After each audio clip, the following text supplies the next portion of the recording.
How do we get the other side of anxiety? This is a question I get asked all the time, not just because helping people get past their anxiety issues is what I do for a living, but also because people know that before I became a therapist, I got the other side of my own anxiety issues. So in today's video, I'm going to be talking about how I made this journey. But you're not just going to get my story, you're also going to hear from another expert in the field who made their own journey as well. So let's do it. So welcome back to my channel, or if this is your first time, I'm Tim Box. I'm a mind coach, and for more than a decade, I've been working with people to help them overcome all sorts of emotional and psychological issues, and in particular, helping them get control of anxiety. Now, a lot of my videos are about simple thoughts and ideas that can help us shift our responses, calm our anxiety, and ultimately get back in control. But the question often remains, Tim, how did you do it? Well, in this video, we're going to talk about that. And when I say we, I mean myself and fellow anxiety expert, Tim Lindeberg. Tim's a psychotherapist running his own private practice in Australia. He holds a master's in counselling, a degree in psychology, and having previously dealt with debilitating anxiety for over 15 years, he now dedicates his life to helping others overcome their struggle. He also has a YouTube channel with some great tips and ideas about overcoming anxiety issues, and I'll link to that in the description. Now, when Tim and I started chatting online, it became very clear to us that the particular types of anxiety we'd been through were quite different, and yet the solution we found was very similar. So in this video, we talk about what we both personally went through with our anxiety and how we got the other side. Before we get started, do me a favor, hit that like button, and why not subscribe to the channel, as I put videos up every week explaining how to calm, reduce, and control our anxiety response. But now it's over to Tim and Tim. Well, okay, so what I want to do first, probably the thing we've got to do here when we're talking about anxiety is define our terms then. So from your perspective, what is anxiety? Okay, so from my terms, I'm sure you'll probably get some disagreement, but in my terms, anxiety is a feeling of fear or dread or doom. And basically, the best way that I could define it is that it's very similar to fear, except where fear is a normal response to a real and immediate threat, whereas anxiety is basically the same feeling, but it's being triggered by you imagining some sort of negative outcome, for example. So basically the same feeling as fear, just a different mechanism that sort of brought it about. Well, this makes a lot of sense with me, of course, because the way that I'm working with anxiety with clients, we're viewing anxiety as like an emotion that draws our attention to something important. It's almost like a bit of us is saying, right, this is the most important thing for us to consciously put our focus on. But then, of course, if the thing that we're putting the focus on isn't a tremendously positive thing and maybe contains some level of threat, then we get that fear response, don't we? And that's obviously when it becomes a more physical thing, because obviously the fear is the fight or flight response. Yeah. So what are the sort of symptoms that we might experience if we've gone into like a high anxiety state? Yeah, sure. So like, I mean, like just quickly before I get into that, I thought like, if you come across like a raging river, for example, right, you need to be able to kind of mentally analyze all the things that could go wrong before you actually navigate your way across it. If you were just to say, oh, this looks fantastic, this looks like easy, this is going to be a cakewalk, and just walk into the river and it just takes you away, well, that you're probably not going to survive in the world too long. So we need to be able to anticipate those, all the things that could go wrong. Kind of explains, doesn't it, when people are experiencing quite negative thoughts in terms of what's about to happen and what they might do. Often we get worried about that as if there's something going wrong, don't we? But when actually it's our mind doing the natural thing of predicting the outcome of certain actions so that we don't take these actions and take these actions instead. Yeah. And the feeling of anxiety itself can make it seem like what you're imagining is actually more real. Yeah. So like if you take excitement, for example, right, it's very similar emotion to anxiety.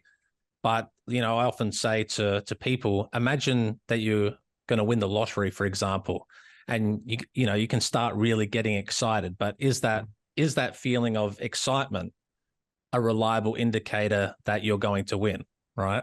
Yeah. So it's almost like we're predicting something that is, the odds are massively against it. Yeah, exactly. Physical symptoms. I guess I'll just talk about the symptoms that I experienced the worst. So for me, frequent urination was a big one. That was the one that really kind of drove me insane. This is a symptom Yes. that get talked about a lot. It's one of those ones that people might question why it's happening. This is send us to the doctor kind of thing. And the doctor might say, oh, this is just anxiety or something like that. But yeah, we don't realize what happens with anxiety a lot of the time, do we? Yeah, it's I think with that one, it's sort of like a symptom that people would see as embarrassing. Therefore, they wouldn't really talk about it. And because people don't talk about it, you would kind of assume that if you're experiencing it, that it's a lot more rare than what it actually is.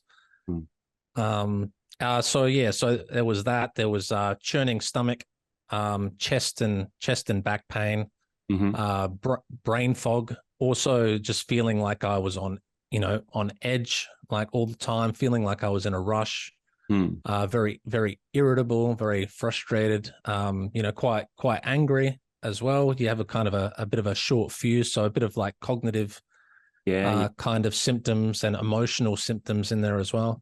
Yeah. So I know myself when I was going through. So my stuff was social anxiety, and I experienced it quite different to how a lot of people talk about anxiety in terms of the visceral. We talk about stomach churning, like you were saying, heart racing, muscles tense, all that sort of thing. My one was more of like, so if we're talking fight or flight, my one was kind of freeze, where I would be in social situations, I would just feel this paralysis where I couldn't take action. I couldn't talk, I couldn't open my mouth, and it was almost, I don't know, or if I did, I was going to say stupid things because my mind was constantly racing about. It was almost like it was under some sort of, I don't know, physical threat, when it was like a social threat. It was like a bit of me said, well, I've experienced negative repercussions of being noticed in social situations before, in terms of like bullying at school and stuff like that. So I was just like, I was in freeze, where I was just saying nothing, thinking a lot, but not actually responding to it. Yeah, basically, you're like you said, your nervous system and your brain sort of, it's almost like it's in a state of paralysis just from like too much anxiety, too much adrenaline and cortisol going through your system, where you want to say something or you want to do something, but you feel like kind of stuck. Well, it's worth noting as well, isn't it, that a lot of the times we get so focused on, I know we're calling them symptoms, but this kind of a misnomer a little bit, isn't it? Because symptom implies illness, of course, and we're gonna talk in another video about what we might regard anxiety as in those terms, in terms of disorder or illness. But we focus so much on the symptoms that and trying to get the other side of the symptoms, that we kind of lose touch with what we need to do to stop. We start to fear those more than the thing we were originally anxious about, if you know what I mean. We're not fearing the situation that caused the anxiety. We're fearing the feelings of anxiety. Did you experience things like that? Oh, 100%. Like I said, I dealt with the frequent urination and the churning stomach, and got to the point where it was sort of like, well, hang on a sec. I'm not even worried about what I was originally kind of worried about that brought on the anxiety. I'm just in this constant state of anxiety and resistance in trying to get rid of these feelings that I'm experiencing. That's kind of keeping me now trapped in that cycle. Yeah. So obviously what we want to do then, having said all the things we experienced, what the video is about. So what did you actually do to get like fully the other side of this situation? Okay, so I guess for me, and for many years, I had this sort of belief that there was something wrong with me, right? So I guess if you're feeling these symptoms and you've got no real explanation, can be a bit of a natural assumption, or it was for me, that there was something wrong. But I guess over time, as my knowledge increased and maybe found good information, that I realized, well, a lot of this there is a logic behind it, even though it might not seem like it. So understanding how anxiety works, understanding the fight or flight response, understanding that having a kind of an apprehensive attitude towards things, a fearful, a fearful sort of way of living will actually bring on these symptoms, then over time, as I sort of like, change my behavior to sort of less apprehensive to a bit more of a sort of like go out and get it, or a sort of a bring it on attitude. Yeah. I sort of noticed that my symptoms were kind of decreasing, or they weren't there as often as what they were. And it made me realize that, hey, hang on a sec, I've actually got some kind of control over this, right? Yeah. So I think once you sort of realize that, and it's a hard pill to swallow to sort of tell people. If I was to say to somebody, look, you were largely doing this to yourself, that could be taken really badly. But the point that I would like to make, and why that is a pill worth swallowing, is that if you can realize that you are kind of doing it to yourself in a way, it puts you in a position of power, because then you're sort of saying, well, okay, if I'm doing this to myself, then I can sort of like, sort of undo this, right? This is the thing. I think you said something really interesting there that really resonates with me, in terms of it was your understanding that got you the side of it. Because I always use the phrase understanding is the antidote. And I guess what I mean by that is, as soon as we understand that anxiety isn't like some illness or some malevolent part of us out there to destroy us, it's just a very natural response to feeling fearful and threatened in some way, then we start to realize that maybe there isn't anything I need to be afraid of about anxiety. And when I feel anxious, that's a perfectly healthy, natural emotion. And I think, again, it's understanding the things that our emotional responses can do to us, and recognizing, like you say, that there's a part of us doing it, and it's not for the reason of, oh, we're malfunctioning. It's the reason of, well, there's a part that feels threatened, that feels afraid, and it's just doing the very natural, healthy thing that your mind is there to do in a threatening situation. No, I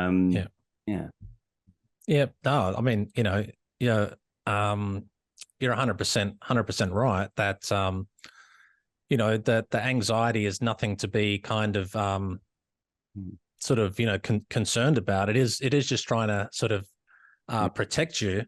And basically, like, if you were to have a conversation with your anxiety, right, you say, well, why are you making me feel anxious? They're sort of saying, well, because you're telling me that there's something to be worried about, right? That's so it. I'm only setting off the alarm bells because you're telling me that something bad's going to happen. Well, this is the thing as well, and I think that's a lot of it, isn't it? Where we've perceived our feelings to mean something negative, So for the other thing that I did for my own stuff as well, that I recognized when I was thinking about what we were talking about, because you'll get this with people that are the other side of anxiety. You'll say, like, what did you do then? And a lot of the time it's just a little bit like, well, I don't know. I just got to the point where I realized that anxiety isn't something I need to be afraid of or give my concern to. And as a result, you stop paying attention to those feelings, and they start to just dissipate because they're not triggering themselves. And I think the thing that I did naturally, without thinking about it, not a deliberate thing, but my environment naturally moved on as well. So the trigger for a lot of my social anxiety was school environment, obviously, where you're given 30 odd people that you're in a class with for 5 years or whatever. So social acceptance becomes life or death. Literally, if I'm not accepted by people, I'm going to get bullied, and I'm going to have a horrible time. Life is going to be pretty rubbish, But then, of course, naturally, you move out of that environment. Then if you encounter people that don't resonate with you, or that don't like the sound of your voice or something, they probably just wander off and talk to somebody else, in some other walk of life, because we've got 8 billion people, and we're not all crammed together in an environment where we can't escape each other. And if somebody is, upsetting me, I'll probably go somewhere else, and I think a little bit of me, it wasn't the change of environment that was purely responsible for overcoming social anxiety, but I think, it was ultimately the learning, the understanding. But I think the change of environment allowed me, it gave me the space to realize, hey, I think that was based on that situation. And I think if I just work this through in my mind, I can now just respond to my situation. What's my best strategy now emotionally? Probably just to me, isn't it? And then the people that like me will probably be attracted to me. The people that don't will probably wander off and talk to someone else, So it's not like I have to fear the people that don't like me will have to then bully me or put me down or give me negative experiences, because life just doesn't operate that way, hopefully anyway, when we leave that sort of crucible environment of the schoolyard, you know. So I think a little bit of I don't know, kind of a combination of a shift in environment and a shift in my understanding allowed me to just kind of get the other side of it, you know. Yeah.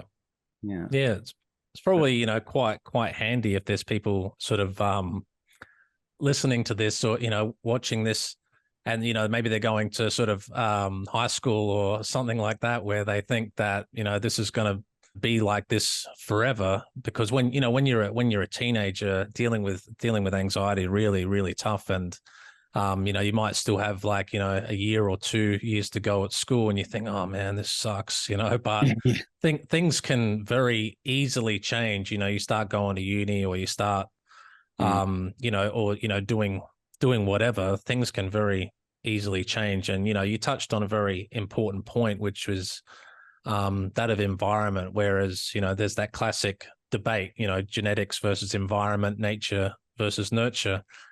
And you know, for me, you know, if you're somebody watching who thinks that, well, you've got bad genetics, I would definitely challenge that point. And, you know, if you've got evidence for it, let's see it. I don't think you do, but I think a change of environment is huge. If you're surrounded by you know, toxic people, you're surrounded by people who put you down and whatever else, you know, a change in environment sometimes, not to say that we're going to just avoid people. But, you know, if you're just in an environment where it's just toxic people and these people just aren't going to change, then, you know, it might be a wise idea to find a healthier environment with healthier and happier people. And I'm sure you'll notice a big difference in how you feel as well. But I tell you something, a client taught me the other day, in terms of, you don't always have, you know, your environment might be, you know, because we might be in a situation where it's, oh, this is my workplace, I can't just change environment, this is my living is dependent on this. But we don't always have to shift our environment, because ultimately it's our psychology that is triggering our responses, and then that might respond to environment. Obviously it does, but a client taught me a really huge lesson, was that she's around somebody who's a relative of hers, so she can't just avoid them. She sees them all the time. They're quite negative. They put her down a lot. And she said, well, I was thinking the other day, if I needed some advice on something, would I be calling this person up for advice? And she was like, well, of course I wouldn't. So probably I don't need to listen to anything they say, do I?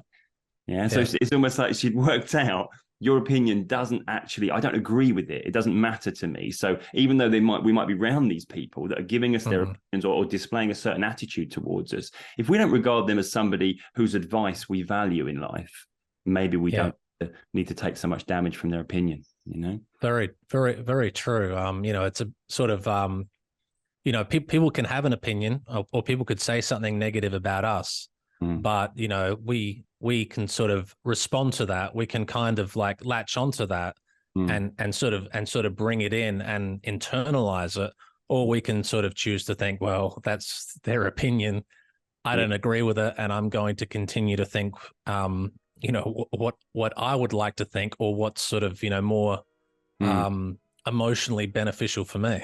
Yeah, exactly. As somebody said to me once, it might be someone else that planted the seed, that negative thought in your mind, but it's you that ultimately decides whether you water it or not, or whether you just let it die in the ground, you know? So. Okay, guys, I really hope this video has been of value to you. Let me know your thoughts down in the comments below. You can hear Tim and I discuss more anxiety-related issues over on his channel right now. The link is in the description, so head on over there for more anxiety advice from the experts. Please hit that thumbs up button if you like what I do, and why not subscribe to the channel for weekly mind management tips and anxiety advice. Also, you can now become a member of the channel and get access to hours of extra anxiety-related content, including video tutorials of my full system for change, with further insights and exclusive weekly live streams. Just hit the join button on the homepage. But that's it for now. I'm Tim Box, Mind Coach. Always remember to be kind to your mind, and I'll see you next time.